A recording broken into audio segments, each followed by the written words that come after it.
everyone, and welcome to the Smart City Kids Executive Function Workshop. My name is Erica Papier, and I am the Director of Business Development at Smart City Kids. I am also the parent of a 5th grade boy and a 9th grade girl. Thank you so much for taking time out of your evening to join us. I promise you will find this to be a very productive session. I want to briefly introduce Smart City Kids. We are a leading educational consulting company committed to helping students unlock their highest potential and reach their academic goals. For over 20 years, our consultants have successfully guided families through the challenging admissions process and helped students gain admission to one of their top choice schools. We take the stress out of the admissions process with concierge level support and personalized programs to fit each student's needs and their goals. All of our consultants are former admissions officers at top schools across the country and know exactly what makes a successful application. And with Smart City Tutors, we teach students the skills, the motivation, and confidence they need to flourish in the classroom and beyond. In addition to academic support, we also provide our students with test prep tutoring, executive function coaching. Everything we do is geared towards meeting each student's unique needs and academic goals. I am honored to introduce you to two colleagues. First, Dr. Jane Gertler. Dr. Gertler was the director of the Office of Teaching and Learning at the Churchill School and Center, a kindergarten through 12th grade school for students with learning disabilities in New York City. Before Churchill, Jane spent more than 20 years as a school administrator in Westchester, serving as director of special education in Irvington, prior to becoming the director of special education and then director of curriculum assessment and professional development in Edgemont. Jane also lived in Scarsdale for 34 years, and her children went through the school system. I'm also happy to introduce Meghan Lisle. Meg holds a bachelor degree in elementary education from the University of Maryland and a master's degree in special education from Vanderbilt University. Meg is currently a New York City Department of Education special education teacher in an integrated co-teaching classroom for elementary students and 6th grade, and has taught upper elementary in the past.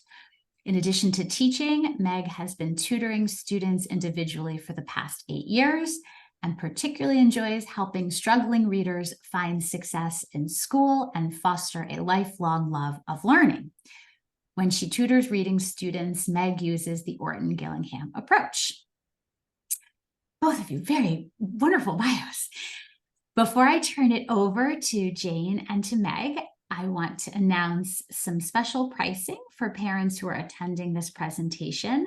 You would be eligible for promotional rates for packages of tutoring sessions. So please contact me for details and the code. I will put my email in the chat.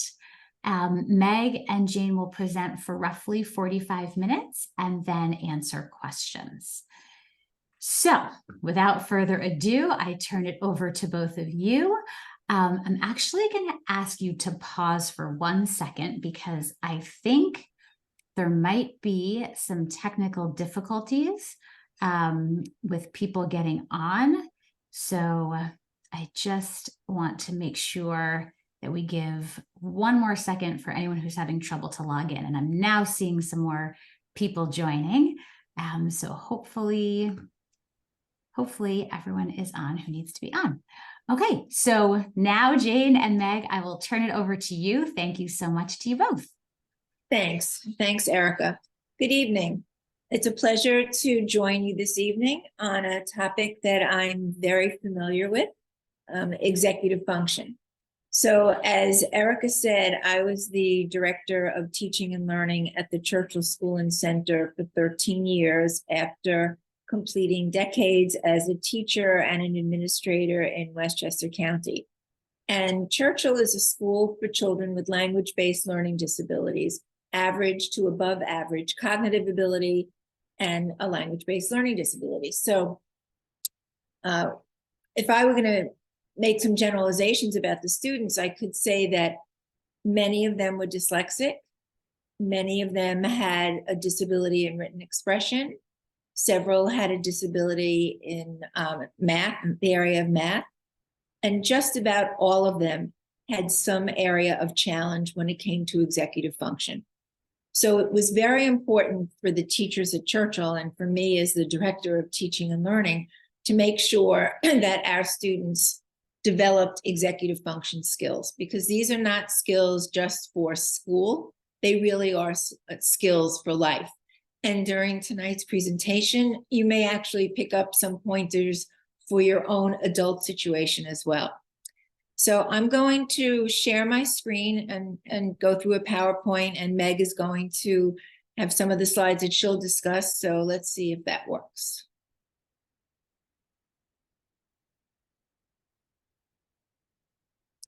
There we go. Okay. Let's see. So I'm going to back into executive function and by asking a couple of questions. And obviously, for the sake of a webinar, it's going to be difficult for you to answer, but I'd like you to think about these questions. How did you remember to arrive at this workshop on time today? It's a Zoom workshop. How did you know what you should be doing in order to get in at 7 o'clock? Your family wants to eat dinner at 7 and you're the cook. How do you get the food on the table in time? Someone cuts in front of you at the supermarket checkout lane. What keeps you from yelling and worse? The clock is ticking loudly in the room where you're reading a book, but you don't hear it. Why? You've been elected the leader of a family Zoom event. What do you do? So all of the responses to these questions involve having executive function skills. You may not have realized it, but that's exactly what you have to have in order to be successful at each of these questions.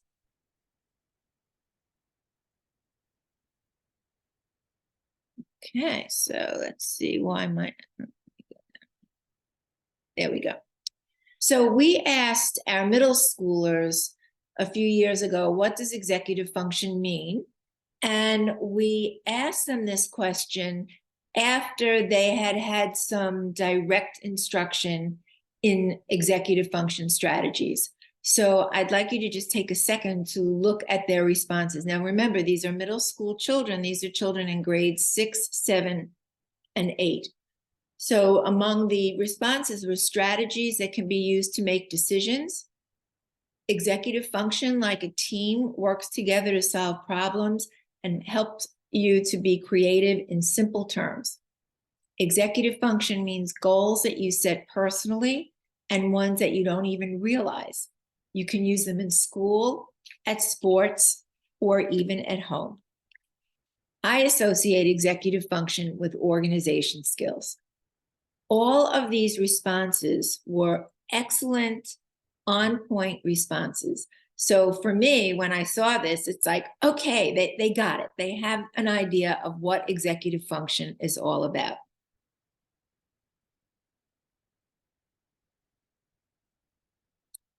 So there's an organization called Research ILD, and they've developed a program called SMARTS, which is an executive function resource program for teachers, and they actually now have a parent component to it. And they have defined executive function as an umbrella term for the complex cognitive processes that control flexible, goal-directed behavior, as well as the coordination and synthesis of many different processes. So that's a lot of words, but basically what it is it's all about goal-directed behavior. And there are a bunch of processes that go into being successful at that goal-directed behavior. You can think of it like an orchestra leader, like an air traffic control person who is trying to coordinate lots of processes going on at the same time. And for this evening, and in the work that I've been doing, I basically have the elements of executive function broken into 5 components. If you look online, you'll see many sites that have these as the 5 components. They may have some different wording. They may have some subtitles under it, but these are the 5 primary components to executive function. And starting at 12 o'clock, organizing is a key component to executive function. And along with organizing goes time management, goal setting, because in order to be successful at school and in work and in life, you have to set some goals for yourself and you need to have a plan. And if you have executive function skills, you are able to develop a plan that has a high probability of being successful. Working memory, we have long-term memory, short-term memory, and working memory. And for executive function, the reason why we talk a lot about working memory is the ability to manipulate multiple pieces of information at once. We think of it like a tabletop, and you have different pieces of information on that tabletop. In school, for kids, working memory comes into play very often, and I would say most often in math, because when you think about it, if you're trying to add multiple numbers or subtract or whatever and do it in your head, that requires working memory. You have to keep that all on that tabletop. Cognitive flexibility, which is all about perspective taking and multiple meanings of things, and then self-monitoring and self-checking. So those are the 5 components that we will be focusing on. Tonight, we're really going to stick to organizing, time management, and cognitive flexibility. And now I will turn the next slide over to Megan. Okay. Thank you, Jane. So all this information might seem daunting if your child struggles with executive functioning and you want to help. But there's some tools that we use in our tutoring sessions to help us pinpoint exactly what your child would benefit from and what some good entry points are for improving their executive functioning. There's 2 assessments that we use at Smart City Kids. We use the Stratus assessment, which assesses strategy use. So each of the 5 strategies that we just mentioned in the previous slide. And then we also use the motivation and effort assessment. So the Stratus assessment is really just thinking about how the students use each of the 5 elements of executive functioning in both academic and non-academic settings. So it's targeting planning, organizing, memorizing, shifting, and self-checking strategies. And one thing to note is while the students are taking the Stratus, it is measuring their perception of their strategy use. And so it's always best for students to take the survey, this assessment on their own, so that it's not assessing, what the students think their parents want to hear about their strategy use. And so that it's really targeting the skills that they need to work on. So the second assessment that I mentioned, the motivation and effort survey, it helps really give a better picture about what motivates the student. So it allows the student to share how much effort they put into various subjects and academic tasks and what kind of things help them persevere when they're challenged. And the results of these 2 surveys really give us a lot of information that can guide our tutoring sessions. So essentially, we get a student report. It's in PDF form, and in the PDF, there are very specific strengths and challenges that are unique to your child. And so essentially what we do as an executive functioning tutor, I would sit down with the student and review their student report, and give them space to select areas that they would like to target first, so that they feel ownership over their executive functioning growth. And as life is always evolving and student goals are always changing, life is always changing, our personalized plans are always evolving too. So if a student comes to a session and says, hey, I just started basketball season and I'm really struggling with figuring out how to finish all of my homework every night, I'm just not getting it done. We can shift gears and we might work on a priorities lesson or a time management lesson. So everything is flexible and is highly tailored to their specific needs in each of our tutoring sessions. So thanks, Megan. The only thing that I would add to that is that by administering these assessments, the tutoring becomes much more efficient, because you're not focusing on something that the student already knows, or they may have a method of organization that is not something that not the way we teach it, but it works so well for the student that it's like you find out why it's working, how it's evolving, and you may tweak it, but you don't have to start from square one. And it's also 100%. very important for students, certainly middle and high school, to understand why you're trying to help them develop strategies. And the best way to show them why is to have them take an assessment so they can see what their strengths are and areas that they might need support. So thanks very much. So now we're going to talk a little bit about organization.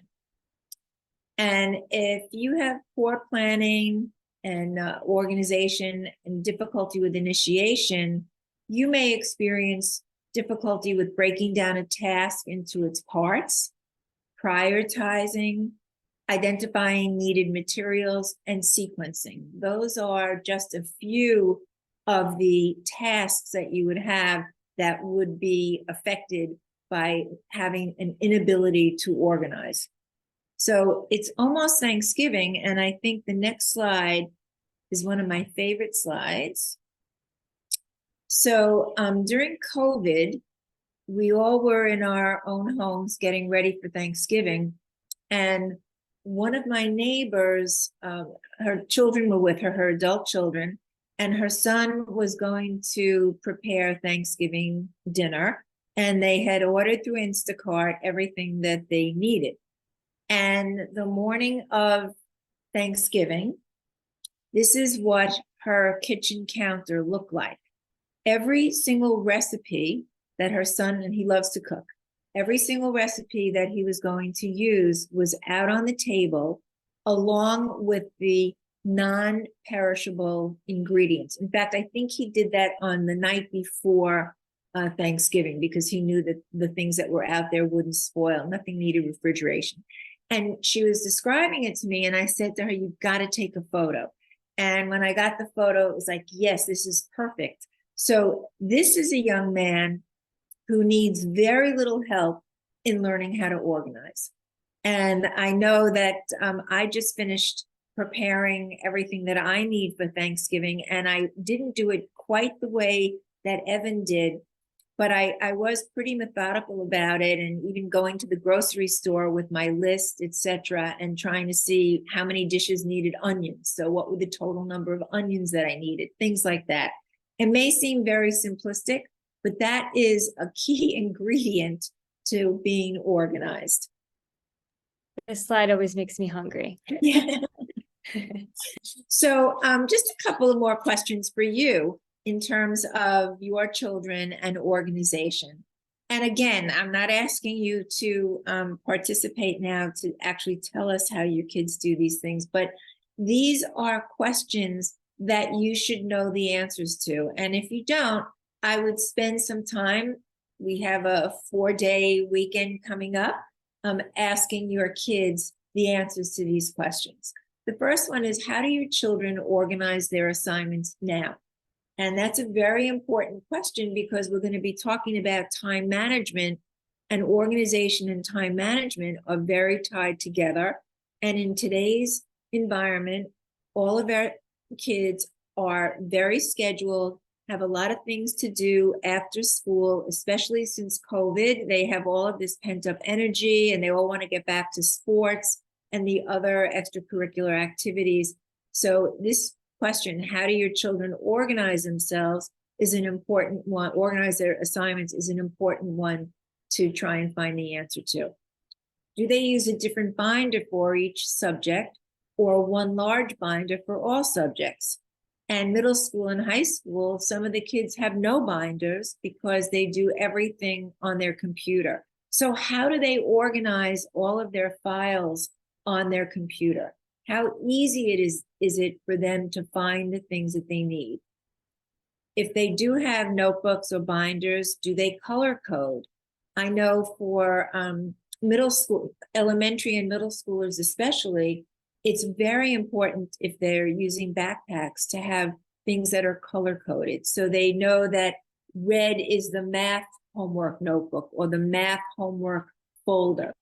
Orange may be science, green may be ELA. It makes it so much easier for them to identify and get the materials out that they need, both when they get home and when they return it to school in a very organized way. So what type of backpack do your kids use, or what do they use to carry their materials back and forth to school, and how is it organized? If you have no idea, it's either, hopefully it's because your kids are really good at this. If not, it's time for you to look at their backpacks with them to see how they organize it. If you have a child and it's pretty frequent that they forget to bring something to school or bring something home from school, they probably need help with organizing their backpack. Where do they do their homework? Do your kids do their homework in their own room, at a dining room table, in the kitchen, on the sofa? Where do they do it? And what does that space look like? So again, that's a very important question to be able to answer. And finally, what do they do with the papers that they don't think they need, but are afraid to throw away? In today's world, the answer to this question is a little easier because the kids probably file, especially in high school, everything electronically. So the question then is, how do they file it? How do they file the papers electronically? Do they have it set up by month, by subject, and then within that English folder, they have it by subfolders? How do they do it? And the key question is, why do they need to organize this? Because they have to be able to access it. They may not need these papers now, but they may need them in March. So you, especially because they use the computer, they don't have to throw things out. If you have a child and the school or grade that they're in, they don't use the computers a lot to store their papers, they actually have folders. This is a very important question to answer, because at the end of each quarter, for example, I would work with my child beginning and then have them do it on their own to go through their work and decide what they still need to save in their binder or in their notebook, and what they can put in a filing system, a different filing system, and what they can throw away. We know that nobody likes to throw away things, but if you give them 3 options: stays with me every day, I can file it so when I need it, I can access it, or I really don't need it. So an organized student at home identifies a well-organized workspace. And I always suggest that you tell your child to photograph that workspace. When they have their workspace, whether it's a desk, their own desk, or a section of a table in the house, and they're able to keep their, I call it a toolkit with their pens and pencils and markers, etc., on that table. And if they use a laptop that they leave at home, it should be on that table. Take a picture when that workspace is very neat, because at some point that workspace is going to be very messy. And rather than being a nag and saying to your child, you better clean this up, why haven't you cleaned it up? I'm going to have to sit there with you so you can clean it up. Just remind them or show them that photograph of that workspace that was all organized, and just say, you know, it would be a good idea if you could get this space back to the way it looked in that photograph. There's no nudging, there's no whining. It's just a visual that will help them. And you can establish a routine for keeping that workspace organized.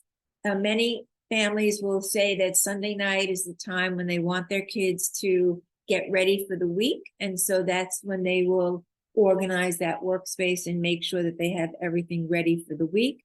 Some families, the kids like to do it on a Friday.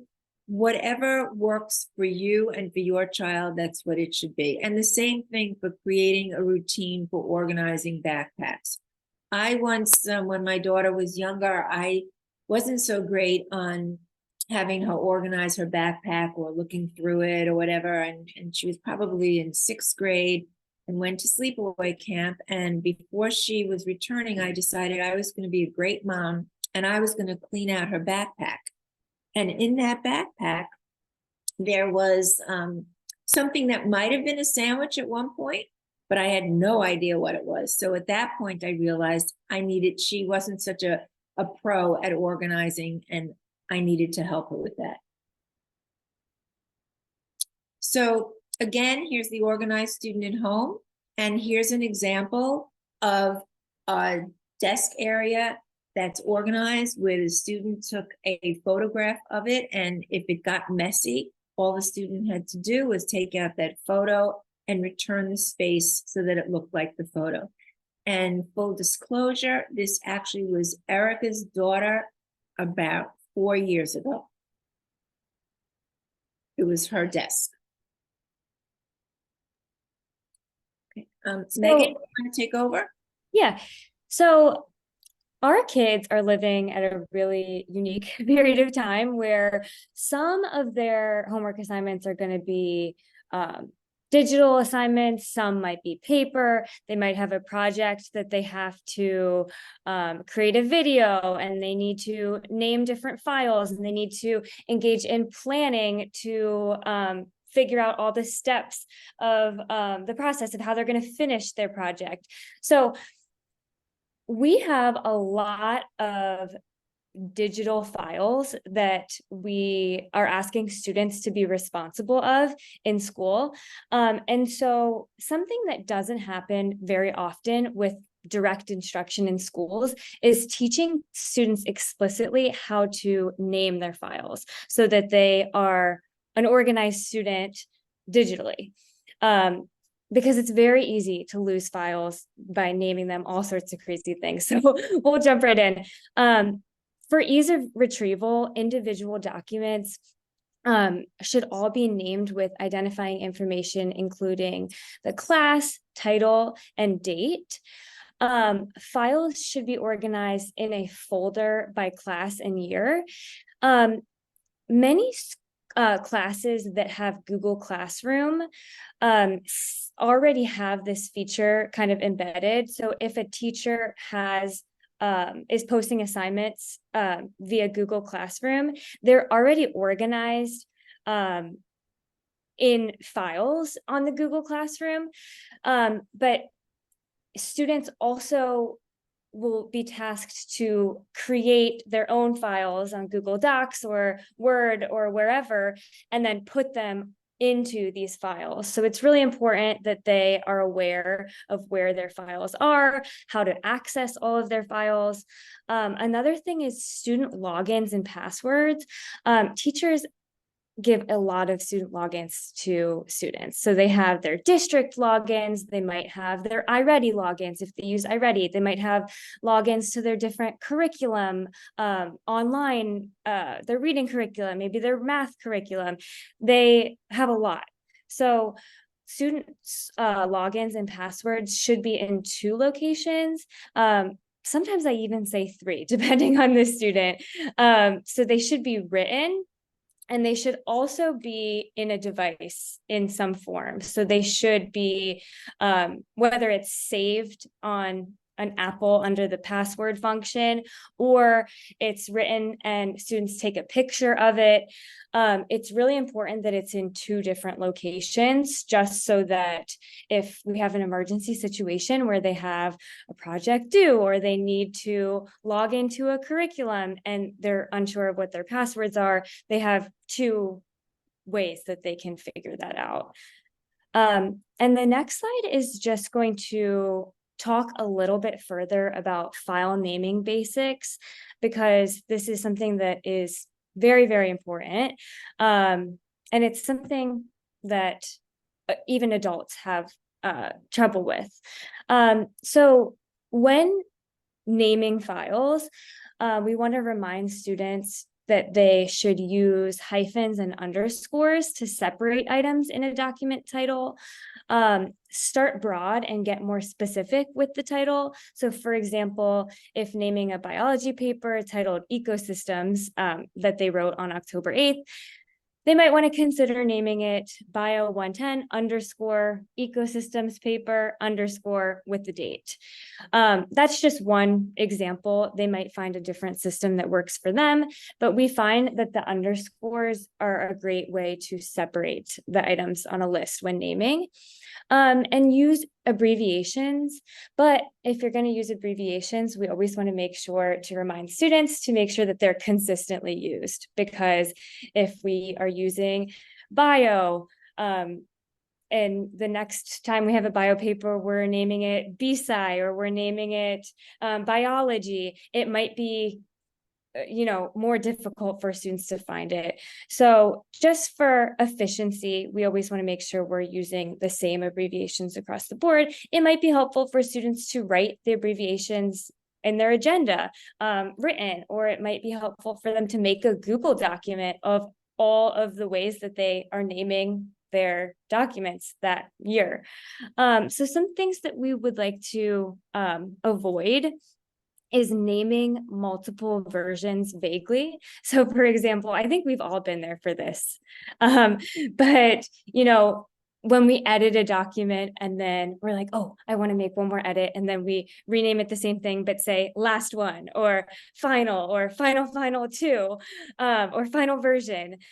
We really want to stay away from that, because you can never tell which one's the actual final. So another thing that we want to avoid is punctuation or spaces. A lot of word processors won't actually allow that, but we want to stay away from that, especially in Google Documents, because it'll make it much more confusing. And, when we have all of these hoops that we have to jump through anyway to get our homework turned in, we just want to make sure that we're making it as efficient as possible. And your children's teachers will appreciate that as well. Yes. Okay. So now we're going to talk a little bit about time management, and we'll see why it's so critical to help your child to develop appropriate time management skills. So there are 3 requisites for developing an understanding of time: knowledge of time, knowledge of the task, and estimation ability. And these are 3 very important components. So knowledge of the task, you need to look very closely at the requirements of an assignment and break it down and ask yourself a couple of questions. Have I done any of these parts before? And how long did they take? Because in order for you to try and even estimate how much time it will take you to do an assignment, you want to use previous experience. clearly, if it's the first time you've done an assignment like this, you have no idea, and you're just going to have to guesstimate. So if yes, if you've done parts of the assignment before, use the time it took previously as a guide. If no, take your best guess. You have to have the ability to estimate time. So you have to look closely at the assignment and say, is this something that's going to be easy for me to complete, or will it be more challenging? And kids are pretty good after they have done certain assignments to be able to answer that question. Use this knowledge combined with past experience to try and estimate the amount of time it will take. Check in with yourself as time passes. Do you need more time or less time? How accurate was your estimate? And with iPhones and iWatches, it's so easy to set timers and figure out how long it's taking you to do something. And obviously, the most important thing is to keep practicing.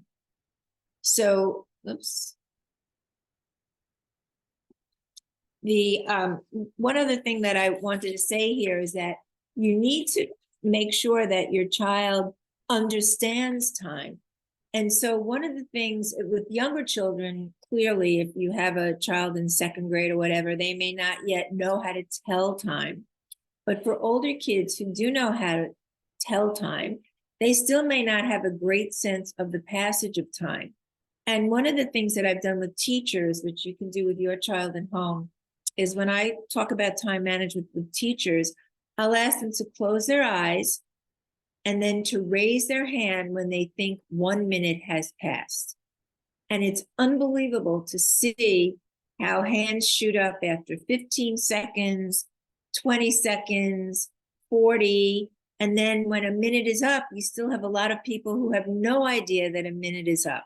So it takes practice and thinking about exactly what does it mean if 5 minutes has gone by? What does that feel like to me?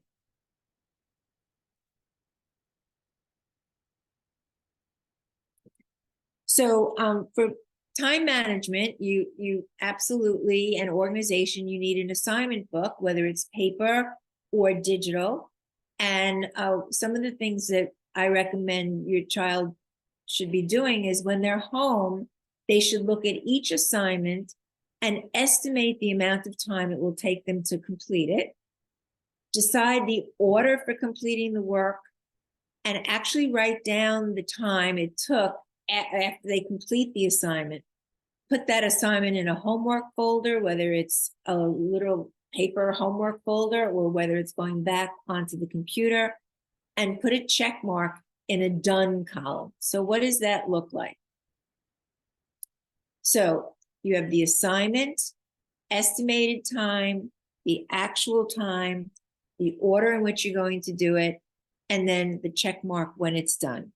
So the very often I get asked the question, well, what order should my child be doing his or her homework?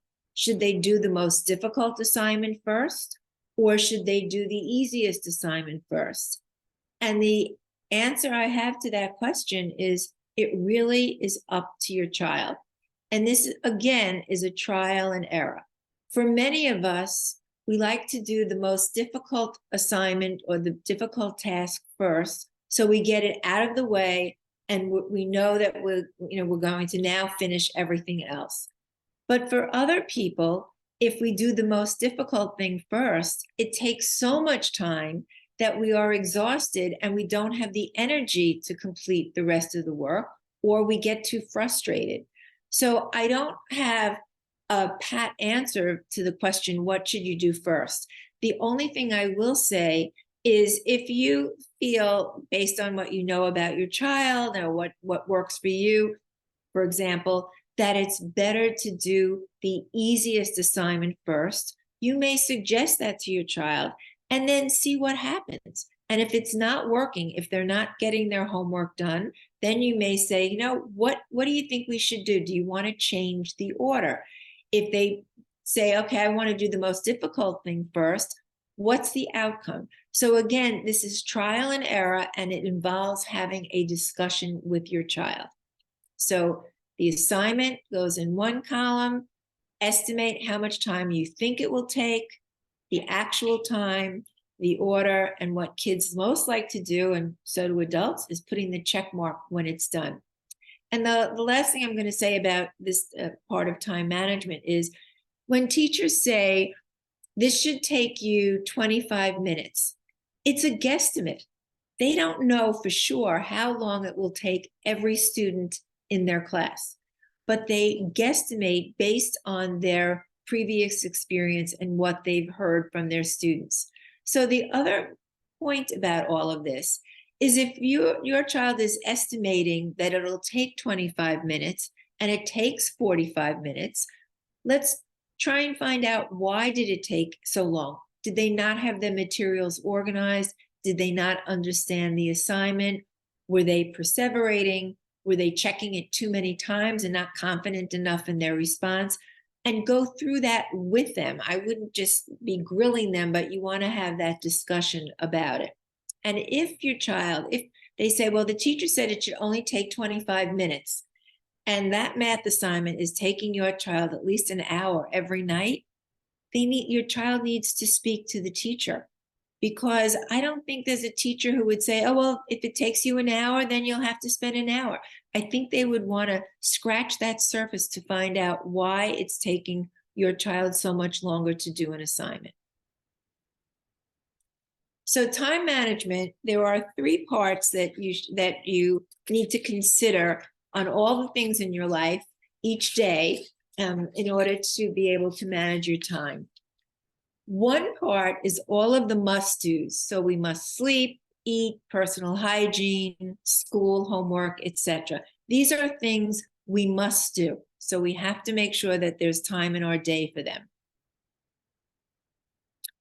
The next set of things that we want to do: sports, performing arts, fine arts, dancing. And I would say for all of our children, these are almost must-dos, because we don't want our kids just to go to school and come home and have to do homework and not have any time for any other activities, certainly things that they would like to do.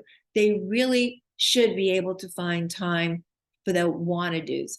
And what I say about this is these want-to-do activities have a time element in it. For example, if your child plays basketball, there are practices that are a certain length of time, so they know how to fill that in when they're working on a schedule. Dance, volunteering, etc. There's all a time component. If they want to watch a TV show or are playing a video game or movies, things that they want to do, there's a time element involved. And then could-dos. The way I identify could-dos is there's no set time frame. So your child wants to bake brownies. Yeah, there's a time frame in how long it takes to bake the brownies, but it's a could-do. They don't have to do that. Wanting to have a play date, updating their social media, playing video games. Those are all, some of them are want-tos, but they can morph into could-dos because there's no set time frame. So this is, again, another easy chart that you can set up with your child. And the first thing that I would ask them to do, and again, these are for kids when you know that your child is struggling to find time to do everything, and either schoolwork is getting short shrift or they're not having time for any extracurriculars, something's got to change. And the first thing is to try and identify what their must-dos are, their wanna-dos, and their could-dos. So this is a very simple chart. And since your child is in school from, let's say, 8 o'clock or even earlier, they leave for school and they may not get home until 3 to 4, they don't have to do something like this for the school day. There are no choices there.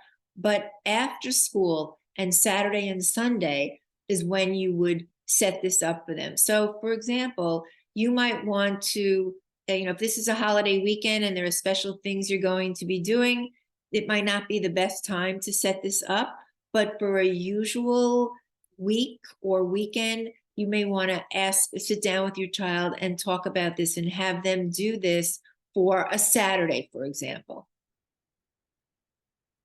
And what you want to see, so here's a middle schooler, and this is their homework, how they were scheduling their homework. And you can see that this is a child who color coordinated the different subject areas and put checks in when they had done the work. So homework and time management, again, you have to break large tasks, and this is especially important for middle and high school students, because in middle school and in high school, the teacher doesn't always give assignments that are always due the next day. Quite often, they're given assignments that may be due at the end of the week, 2 weeks later, a month later in high school if they're working on a research paper. And so if your child doesn't have good time management skills, they are going to have difficulty fulfilling that long-term task. And it's not unusual, we've all lived through it, where it's the night before this long-term assignment is due, and at 10 o'clock, your child says, oh, I haven't done this yet, or I didn't think it would take me so long. So when they have a long-term assignment, again, it could be due 3 days later, 4 days later, etc. Have them define the small tasks that make up the large task. And they should start a schedule for completing each of those small tasks. With high school students especially, you work backwards from the due date. If something is due December 15th and the kids are getting the assignment this week, have them work backwards from December 15th. When should their note cards be done? When do they have to have a draft ready? When do they have to have an outline ready? And if the teacher doesn't have those due dates built in, which many teachers do, so the kids can stay on track, you should work with your student on that. So again, this is an example of a research report. The large task is obviously to complete the report. Here are the small tasks. And so you would work backwards. Getting feedback and revising would be very close to the due date. And then you would work backwards to go up to reading the resources. And let's see. Yeah. So now we'll talk a little bit about cognitive flexibility. Megan, did I leave you out of this? Yeah. Okay. Let's see. You want to, before I do cognitive flexibility, I don't know. Did I skip the slide? Jane, I just need to be mindful that we have just a couple minutes left, and I want to leave time in case anyone has questions. Okay. So Megan, do you want to talk?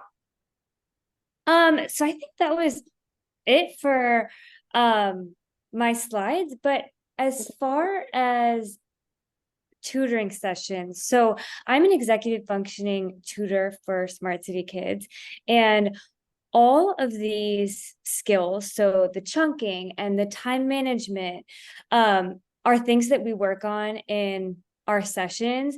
And so the great thing about tutoring is you can work on skills and you can learn about how to apply skills, but the sessions really give students a great opportunity to apply it to a project that they have assigned by their teacher. So if you mentioned a research project, if students have a research project, we can sit down and we can make that timeline and kind of the schedule, and set up a program so that students can figure out how to get there. Okay, good. So the last thing I'm going to talk about is cognitive flexibility. And this is just these are examples. If you're on this side, you see this number as a 6. And if you're looking at it from this perspective, you see it as a 9. And anyone in the audience who has taken Psych 101 has probably seen this figure where if you look at it one way from one perspective, you can see someone whose profile looks a little bit like that of not an attractive person. And if you look at it another way, you can see somebody looking away from you who looks like she may be quite attractive, or at least has a necklace around her neck. If you're looking at it one perspective, the other perspective, that red line is a mouth. So that's all about cognitive flexibility, how you see things. And in middle school, kids are really asked to be cognitively flexible in many different ways, from juggling assignments and deadlines from different classrooms, participating in debates or discussions that require considering multiple perspectives. I know in middle school and high school, when they're studying history, they take on the role of the historical figures. Adapting to new expectations as students transition from lower school to upper school, from elementary to middle, from middle to high school. It's a totally different environment. And also learning new technology and digital tools that kids are going to be asked to do, and that different teachers have different tools that they want them to use. In middle school and high school, kids are in different classes with different teachers, and teachers have their unique personalities, and your child needs to adapt, and that's all about being cognitively flexible. And high school, very similar. One of them adapting writing styles to fit different types of assignments, navigating challenging social situations, adjusting study habits to prepare for different types of exams and assessments. Again, we are asking our middle schoolers and our high schoolers to be cognitively flexible, and we use this term, and what does it really mean? So here I thought would just be some good examples as to what it actually does mean. And so just to finish, there are some online resources that you can go to. Smarts, one of the organizations that I also work with, has a blog that that is very good for you. Why do students struggle with EF? Understood.org is an organization that has a lot of suggestions. And here's something where you can scan and get the online resources. And I just want to add on, Jane, the Smarts website, the Smarts EF website, has a plethora of resources. So many resources targeted to parents specifically, right, too. Yeah. So if you have any questions about those, or you need help accessing, you can totally reach out, send us an email, and we can help you access any of those. Good. And last slide. So if you want to email any of us, you can start with info@Smart City Kids. Here's our phone number. Here's our website. And Erica, Megan, or myself, you can reach out to us through info@Smart City Kids. So with that, I will stop sharing. Thank you so much, Jane and Megan. That was tremendously informative. We have just a few minutes left, so if anyone has questions, you can feel free to put them in the Q&A. There's one question that came up, and I don't know if we'll have time for more than one or two questions, but these strategies all sound very, very effective. What if your child resists in some way? There was a question that was posed to me. It says, if my child is struggling with executive function, but not necessarily the most self-aware, what should I do to help her? And it's a parent of an early high schooler. So do you have any suggestions for this parent who posed the question about, maybe picking your battles or certain strategies to start with? I'm happy to start, and then Megan, you chime in. So you need to be talking with your child. And if your child is doing fine in school, then, and the teachers aren't saying that assignments are late, and you think that your child is working up to their ability and they don't seem overly stressed, then I would say one thing to do is to say to your child, how do you get this all done?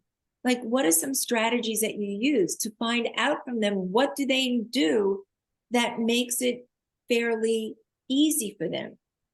If they are struggling, you can ask the same question. So what are some strategies that you're using to get your work done?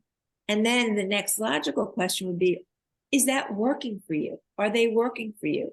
And what areas would you want to improve? Rather in the executive, without calling it executive function, in organizing yourself and managing your time. Do you know how to take notes, preparing for a test? You can be more specific, but you have to have that discussion instead of saying to your child, you need to improve your time management. You need to improve your organization skills. High school kids don't want to hear that. They want to be invited into the conversation. And I would say a lot of times too, we see that executive functioning kind of becomes more difficult as students, as the content becomes more difficult. So that might signal that they're struggling with a certain topic or with a certain subject. So really trying to ask those, as you mentioned, open-ended prompts to kind of get them reflecting on their own thinking is really, really helpful first step. They might realize that, wow, this is really, really challenging. I need an academic tutor. I need to see my teacher and, get some extra help. But it's all part of getting them thinking about their thinking. Okay, only one more question appeared in the Q&A. So I guess you all just covered everything. My child is too nervous to email her teacher when it's taking a very long time. Should I do this for her, or how do I help her become a better self-advocate? Well, I don't know how old the child is, so my answer might be I think it was 7th grade. Okay. 7th grade. Yeah, the person said 7th. Okay, so we know, in all my decades of teaching and being an administrator, I have the most respect for middle school teachers. They are dealing with hormones, and the fact that they can manage that every day and the ups and downs of middle schoolers, I have so much respect for them. So what I would do as a parent, because the goal of all of this, your goal as a parent, whether it's executive function skills or other areas, your goal is to help your child become independent, an independent learner, an independent young adult. Many of them are going to go off to college. You're not going to be there every day. What are they going to do? How are they going to figure out when to do their laundry, etc.? So you want to help your child become independent. If your child is concerned about that they can't write an email, you can write the email with them. I would not send the email without, from you, and you can role play. I think role play is very helpful for kids. So for some kids, it may be easier to talk to the teacher after school or when the teacher has extra help, and you would role play with your child. So what do you want to say to your teacher, and how do you want to say it? And if they have to take notes and bring those notes with them or have their notes on their phone, that's fine. But I don't think it should be, my child's too nervous to do it, so I will do it.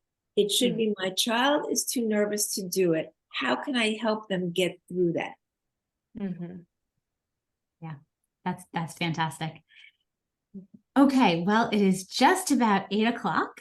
So we fit a lot into that hour. Thank you both so very much for all of your wisdom and knowledge. And thank you to the parents for joining us. Smart City Kids host many, many workshops throughout the course of the year. So we hope you will join us again. And for those parents who perhaps signed on after I had given my introduction, we're very pleased to offer you some special pricing on tutoring packages after attending tonight's session. So my email I put in the chat, or you can reach out to the info address and get the code for that package of sessions. So thank you so much, and enjoy the rest of your evening, and have a very, very happy Thanksgiving.